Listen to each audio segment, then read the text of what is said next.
administration, turn on the water, turn it on. Nobody could have believed this could have happened. But they had no water in the fire hydrants. They had no water in the sprinkler systems that people put up in their ceilings. There was no water. And yet we have tremendous amounts of water. They send it all into the Pacific Ocean, trying to protect a certain little fish. It's not doing well because it doesn't do well without water either. And it shouldn't be a protected because it shouldn't be a protected species. But I think that's actually just an excuse. I actually think these people are sick. There's something wrong. So we send hundreds of millions of gallons of water a day into the Pacific Ocean. They turn a valve and the valve heads out, and we turn the valve back. I actually had to do it using force. We turned the valve back, and now they have water, but not as much as they should have, because they should. And I'm telling Gavin Newsom by this conversation right now, turn the rest of the water on, turn it on. So things are done that are so sad in this country. Lack of common sense. I like to say the Republican Party is the party with common sense. Smart, we're sharp, we're this to that. They're smart, but they're radical left people. And they can't help it. They're very smart, but they're radical left, and they're destroying our country. But they're not going to destroy it anymore. So we picked up millions of people in the Republican Party. They lost millions of people. And I think we're going to do very well in the midterms. And I just want to say one other thing, and that's medicine. The cost of medicine all over the world is much cheaper than the United States because for years the world pushed us around, including our friends.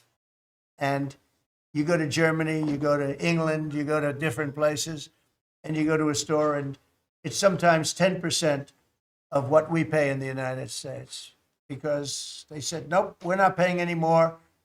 You charge the United States. This went on for 25, 30 years. And I invoked favored nations. I said, I want to pay the same as they're paying. And Bobby Kennedy is doing a good job, and Dr. Oz is doing a good job. And I asked them, I mean, other than the basics that they're doing on autism and other things, which got to solve that problem because it's crazy what's happening, it's out of hand. But this is the most important thing that can be done is favored nations, Bobby. And we're not talking about a 25% cut or 50. We're talking about a 1,500% cut because people go to Europe to buy drugs and they come back with drugs, prescription drugs, normal, not, I don't mean the bad drugs, I mean prescription drugs, because you can buy them for 10%, 15%, 20% of what. So they're going to go up in price. And I told the countries, and I get along good with all of them. I mean, you could ask any, I get along good with all of them. But I said, I told them, I said, you're going to go up a little bit because it's the world. It's the world. So more people in the world than we have. We're going to go down a lot, and they're going to go up a little. And it's called equalization. We're going to have equalization. So we pay the same price as the lowest drug sold anywhere in the world. And I think, Bobby, that's going to happen pretty soon. The companies are ready for it. They had to go for years. I was with a very great gentleman from Eli Lilly. I think he's an incredible executive. I mean, I'll mention the company and I'll mention him because we had this argument my first term, and then we had it in my second term. In my second term, I wouldn't stop until I won the point. And he threw up his hands. He says, you're right. I can no longer defend it. I can no longer defend that a pill that's made by Johnson & Johnson in a factory, in the same factory in the United States versus a place in Europe or other places, including Canada, by the way, you could buy it for 10% or 15% or 20%, the cost of what we're paying. Well, we'd pay 5, 6, 7 times more money. He said, it's the hardest part of my job defending that. I'm not going to do it anymore. I'm saying that we have to get down to business. And that's a great company. He's done a great job, and I appreciated it. And it really broke the ice because they were sending, well, we have to do research and development. Well, you have to do it for Germany and all these other countries too. Well, they think the United States should bear it. I mean, I heard this stuff and I finally said, it's over. Now, you have to have somebody that can get these countries to do it. I told them, if you don't do it, we're going to charge you a 25% tariff on everything you send into our country. That's much more money than what we're talking about. Then we have to get the drug companies to do it, and they'll do it because we have tremendous power over the drug companies too. So we're going to get it done. I just hope we get it done fast, Bobby, because this thing should go fast. But we're going to get the cost of medicine is going to be 1,000%. Think of that, not 2%. And I'll just tell this last story. When I was in my first term, in my last year, I was so proud of myself because drug prices went down for the first time in 28 years under my administration. You know how much it went down? 1/4%. And I was so proud of that. And I held a news conference. I think you'll be able to find it, congratulating myself and my administration because for the first time in 28 years, drug prices went down 1/4%. That isn't tiny, but it still went down. And I thought it was great.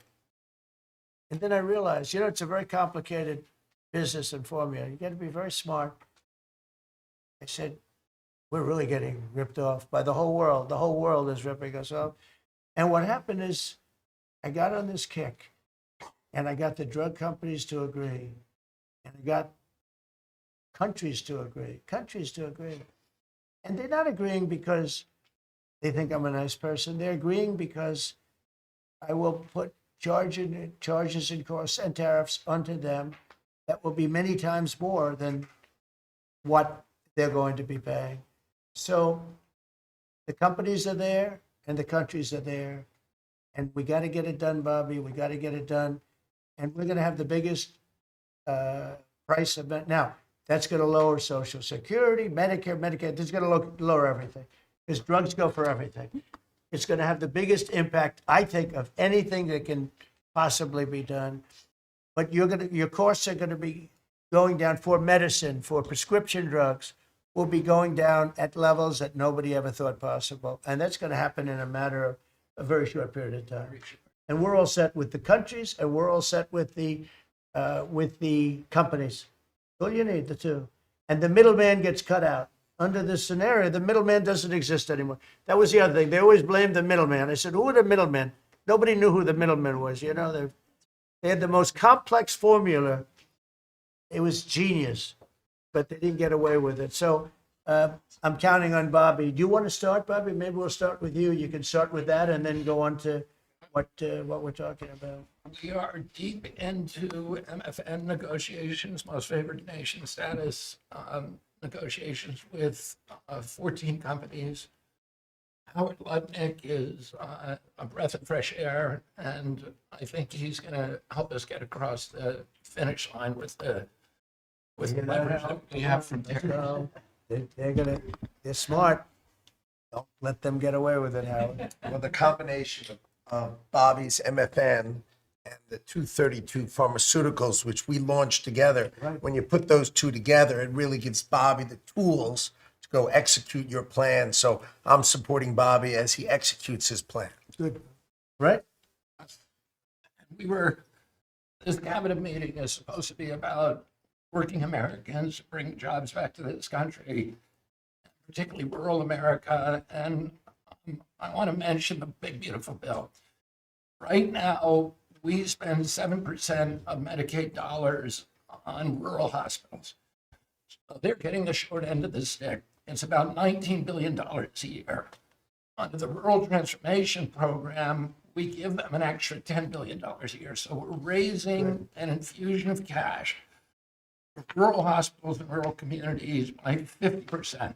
It's going to be the biggest infusion in history, and it's going to restore and revitalize these communities. And we can't survive as a nation if we don't honor our rural communities, which are the source of our values, our virtues, our character, our economy, our food.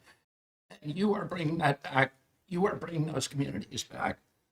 I wanted to talk, because you mentioned the wind farms, we now have an interdepartmental coalition, a team, which is Doug Burgum and Howard Lutnick and Chris Wright and Pete Hegseth, are all working on this issue.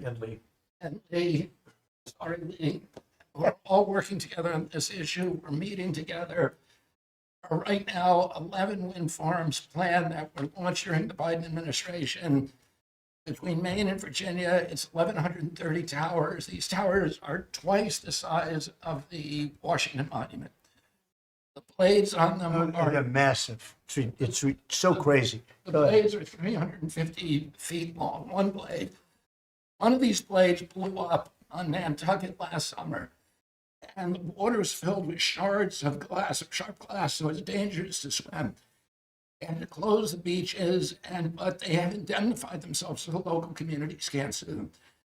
None of these projects are bonded. If you build an oil derrick in the Gulf, you got to put a bond down. There's no bond for dismantling them. And that's one of the tools that Doug is now using to challenge some of these projects.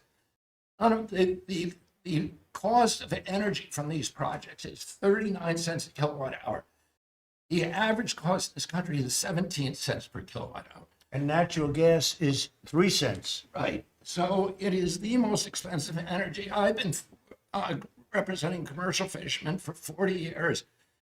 They are so excited about what you're doing, Mr. President, because their fisheries are being wiped out. As soon as they begin construction, the groundfish fisheries just disappear. The fish leave the area. They've killed 160 whales in the last 2 years. So they're wiping out the whale population, the Atlantic whale population, the big whales, the minkies, the gray whale, or the humpback whales, the right whales.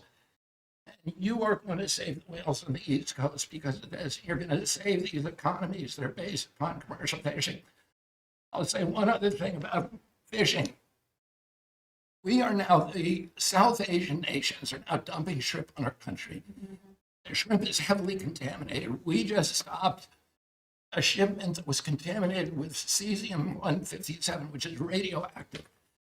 They're farming these shrimps, and they use bactericides and antibiotics and all kinds of chemicals, and the shrimp are so contaminated that the European nations won't take them, so they're dumping them all here, and they're putting out of business. We have the most sustainable, highly regulated fishery in the world.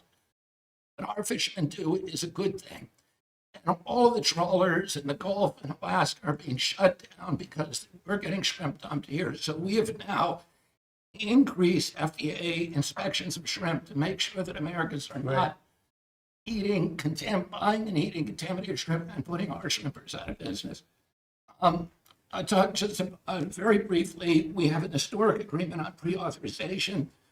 We brought together 80% of the insurance industry, which has agreed to, for 80% of diseases and injuries, give immediate pre-authorization so that when you go to your doctor's office and he prescribes you a new knee or whatever it is, you will immediately know whether your insurance company is going to pay for it. This is an historic agreement. People have been trying to do it for decades, and we, because of your leadership, brought the insurance industry together and got them to voluntarily agree to do this.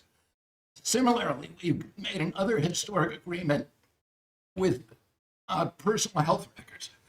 So the 60 biggest tech companies in our country have all agreed to allow Americans for the first time access to their personal data, which they own, which these companies have been monetizing without permission.